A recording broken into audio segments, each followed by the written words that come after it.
अस्सलाम वालेकुम dear students. आज हम क्वेश्चन नंबर 2 करेंगे एक्सरसाइज 2.6 का। इसमें है कि अगर एक सीरीज़ है कि भाई how many terms of the series, अब नीचे दी गई सीरीज़ में से हमें बतानी है कि टोटल रकमें कितनी हैं। मतलब एक रकम है 2/3 -1 +3/2 -9/4। इस तरह चलते चलते अगर उसका सम बन जाए 133 -133/48, अगर उसका सम बन जाए क्या -133/48, तो बताएं ये जो सीरीज़ चल रही है तो इनमें रकमें टोटल कितनी आएंगी। ठीक है, मतलब कितनी रकमें होंगी जो उनका सम बनेगा -133/48, लेकिन सीरीज इस तरह से चलेगी जिस तरह ये लिखा गया है। ठीक है, अब जिस तरह 2/3 -1 +3/2 -9/4, इस तरह से चलते चलते कितनी रकमें बनेंगी जो उनका सम बनेगा -33/48। मतलब टोटल नंबर ऑफ टर्म्स हमें आज मालूम करना है। तो जनाब इसमें से हमने डेटा निकाल लेना है कि भाई हमारी A1 पहली रकम जो है वो हमारी है 2/3, और रेशो हम मालूम करते होते हैं कि भाई सेकंड टर्म मतलब अगली टर्म को पिछली टर्म के साथ डिवाइड करें तो हमारे पास रेशो आ गया -3/2। और आखिरी जो सम है हमारे पास, मतलब भाई ये ऐसा सिलसिला है और उसका सम जो है वो हमारे पास है -133/48। तो टोटल रकमें कितनी हैं वो मालूम करना है, मतलब n हमने मालूम करना है। हाँ, जैसे कि भाई कि हमारे पास जो रेशो आ रहा है वो <1 आ रहा है, क्योंकि अगर माइनस वाली चीज़ वैसे ही जो है वो कम होती है अपना 1 से। ठीक है, तो हमारे पास ये फार्मूला है, हम उस हिसाब से ये फार्मूला पुट करेंगे। क्योंकि ये <1 है, हमने यहाँ पर फार्मूला पुट किया और A1 की जगह पर A1 की वैल्यू वो जो कि 2/3 है, 1 ये सेम रखा, माइनस सेम रखा, R की जगह पर -3/2 और N हमने फाइंड करना है। और यहाँ पर 1 हमने सेम रखा, -3/2, R की जगह पर -3/2, और SN की जगह पर SN की वैल्यू जो है -133/48। अब जैसे कि 2/3 जो है इज इक्वल टू के इस साइड मतलब राइट साइड ये है, तो ये 2/3 है। अगर ये क्रॉस हो जाएगा मतलब इधर चला जाएगा -133/48 के पास, तो ये उल्टा हो जाएगा, मतलब 3 ऊपर चला जाएगा नीचे। ये भी एक मैथमेटिक का रूल है कि भाई अगर कोई चीज़ इज इक्वल टू क्रॉस करती है तो वो इन्वर्स हो जाती है। हमने चीज़ों को ज़्यादा सिंपलीफाई करना है ताकि चीज़ें हमें ज़्यादा क्लियर समझ आ जाएं। ठीक है, तो इसलिए हमने ये 2/3 को इधर शिफ्ट किया तो ये 3/2 हो गया, उल्टा हो गया। और उसके बाद राइट साइड जो है वो बच गया -1 -3/2 पावर n। अब इस n को फाइंड करना है, इसलिए हमने इस -3/2 को छेड़ना नहीं है, बाकी चीज़ें हमने सिंपलीफाई करनी है। क्या कैसे करनी है, अब ये माइनस n2 माइनस नीचे, अब नीचे ऊपर वाला सेम रखेंगे, ये तो इधर चला गया, तो ये जो है -n2 ये माइनस प्लस हो गया, ये 1 + 3/2। तो इसी तरह से इसका जब एलसीएम लिया तो ये हमारा 5/2 आ गया। बाकी सारी चीज़ें हमने सेम रखी हुई हैं। ठीक है, उसके बाद हमने इसको जो है फैक्टराइज किया हुआ है, 48 को फैक्टराइज किया हुआ है। ठीक है, ये हमें मिला 2 × 2 × 2 × 2 मतलब 4 टाइम 2 और 3 1 टाइम। ठीक है, सिंप्लीफाई किया, अब 3 को 3 कैंसिल कर दिया 3 ने, क्योंकि 3 मल्टीप्लिकेशन में 3 डिवीजन में, 3 को कैंसिल कर रहा है। और इधर 2 × 2 × 2 × 2 और ये भी 2, कितने हो गए, 5 2 हो गए।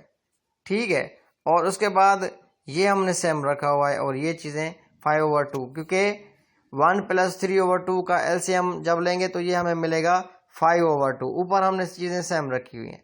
आगे चलते हैं अगले पेज पर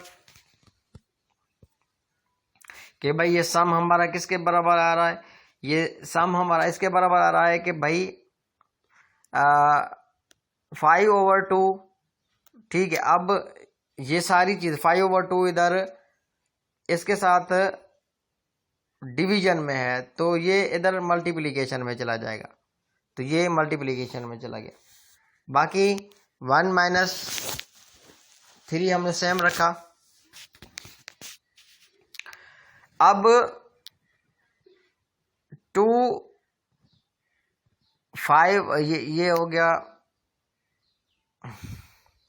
ठीक है।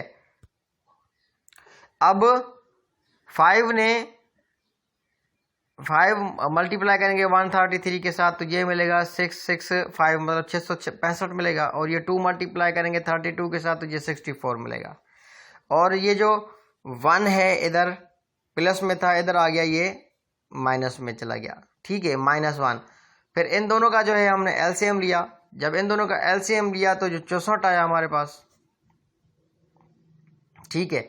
तो जब हमने इसका एलसीएम लिया तो ये 665 - 64, क्योंकि इन दोनों का एलसीएम लेंगे, ठीक है, 64 और इन दोनों का 64 ही आएगा। तो 64 1 के साथ मल्टीप्लाई होगा, ये 64 और ये आपस में मल्टीप्लाई होंगे, क्योंकि ये भी माइनस का है, ये भी माइनस का, तो ये माइनस का 729/64 मिलेगा।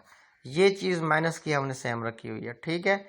माइनस इधर भी है, माइनस इधर भी है, दोनों कैंसिल हो गई, तो ये दोनों प्लस हो गए, ठीक है। लेकिन ये तो अंदर वाली माइनस है, ये सेम रहेगी, ये माइनस और ये माइनस आपस में कैंसिल हो जाएंगी।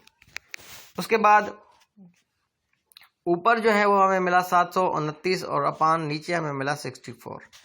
अब जब हमने इसका फैक्टराइज किया तो 729 का जब हमने फैक्टराइज किया तो 3 की पावर 6 मिली, और जब 64 का जब हमने फैक्टराइज किया तो 2 की पावर 6 मिली। तो उन दोनों की पावर मैंने होल पावर कर दी, ठीक है।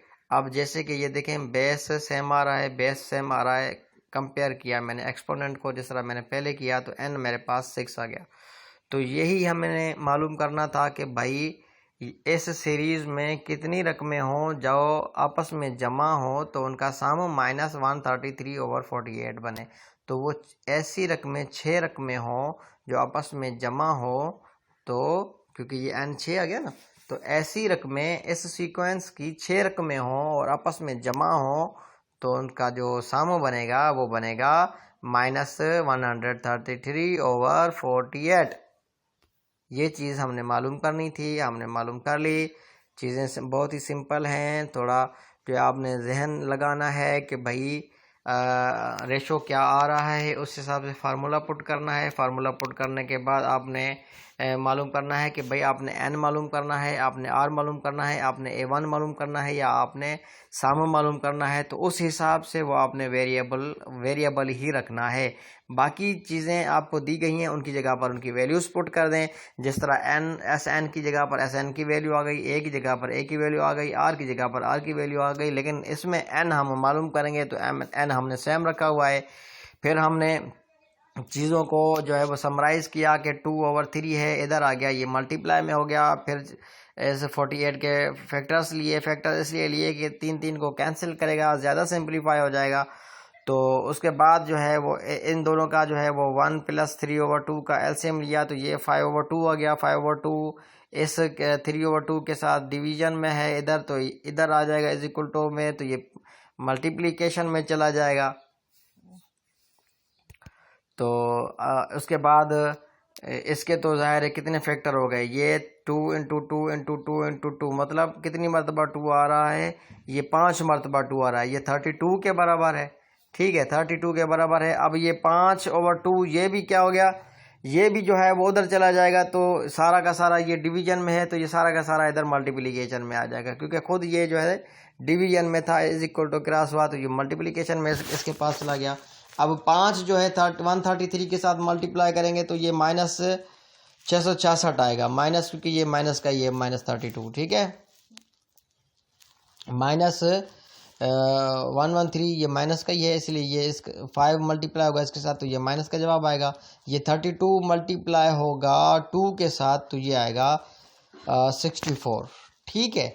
अब उसके बाद जो है कि ये 1 इसके पास था तो प्लस का था, ये इज इक्वल टू क्रॉस होकर ये 1 जो है वो माइनस का गया। एलसीएम के लिए मैंने ये -1 दिया हुआ है अपान में, इन दोनों का एलसीएम 64 आया, तो ये 64 इधर 1 की जगह पर आ गया। ये आपस में जमा हुए दोनों माइनस के, ये माइनस का 729 मिला, ये 64 सेम रखा। अब हमने n को मालूम करना है, तो इसका बेस भी ऐसे ही बनाना है। तो इसका जब बेस मैंने बनाया, इसके फैक्टर्स 3 की पावर 6 और इसका फैक्टर 2 की पावर 6। जैसे कि ये 6 पावर है, तो अगर हम इधर प्लस भी लिखें तो कोई फ़र्क नहीं पड़ता, और माइनस भी लिखें तो कोई फ़र्क नहीं पड़ता, लेकिन हम माइनस लिखेंगे क्योंकि इसका n का बेस माइनस है। ठीक है, आपको याद होना चाहिए कि अगर किसी भी अपना क्या नाम है माइनस को पावर इवन हो तो वो माइनस नहीं रहता, वो प्लस ही होता है। तो ये प्लस इसको मर्ज कर रही है कि भाई अगर आप प्लस लिखें भी आपकी मर्ज़ी, माइनस लिखें भी आपकी मर्ज़ी, लेकिन हमने इस बेस को कंपेयर करने के लिए इस माइनस को माइनस ही किया था कि ये n के बेस और इस 6 के बेस सेम रहें। अब दोनों के बेस सेम है, कंपेयर करेंगे एक्सपोनेंट को, तो n हमारा 6 के बराबर आएगा। तो यही था सवाल कि भाई इस सीरीज़ की कितनी रकमें हों तो उनका सम -133/48 बने। भाई 6 रकमें हों जिनका सम किया जाए तो सम इनका -133/48 बनेगा। तो ये सवाल पूछा गया था, ये सवाल हो गया कि भाई ये टोटल रकमें 6 ही होंगी। अब इस सवाल के रिगार्डिंग अगर आपको कोई मसला हो, कन्फ्यूजन हो, तो आप बिला झिझक पूछ सकते हैं। Thank you very much, this is it for now.